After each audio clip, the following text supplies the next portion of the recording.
ইসলামী ছাত্র শিবিরের জন্মলগ্ন থেকেই আমাদের মনের মধ্যে, আমাদের হৃদয়ের মধ্যে স্বপ্ন ছিল একটি সুখী সমৃদ্ধ বাংলাদেশ গড়বার।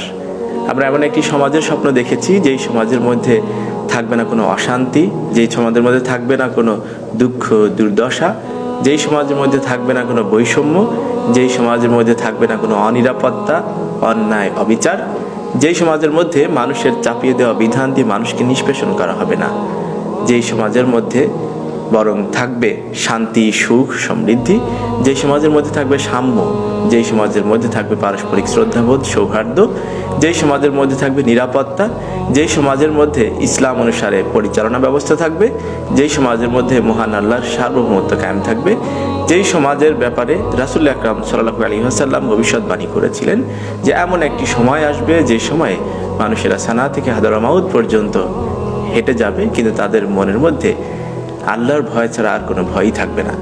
সেই সমাজ আল্লাহর মেহেরবানিতে প্রতিষ্ঠিত হয়েছিল। খোলাফায়ে রাশেদার সেই সমাজের আলোকে আবারও আমরা একটি সমাজ প্রতিষ্ঠার স্বপ্ন দেখি। আমরা সেই সমাজ প্রতিষ্ঠার স্বপ্ন দেখেছি, দেখছি এবং আগামী দিনেও দেখে যাব ইনশাআল্লাহ। আমাদের ভীষণ আমরা নির্ধারণ করে নিয়েছি সমৃদ্ধ বাংলাদেশের। আর সমৃদ্ধ বাংলাদেশ গড়তে চাইলে এদেশের নাগরিকদেরকে গড়ে উঠতে হবে সেই সমৃদ্ধ বাংলাদেশ গড়ার মতো উপযুক্ত হয়ে, সেই সমৃদ্ধ বাংলাদেশকে পরিচালনা করার মতো উপযুক্ত হয়ে। আজকে যারা তরুণ ছাত্র সমাজ রয়েছে তারাই আগামী দিনের জাতির কর্ণধার, এদেশের পরিচালক।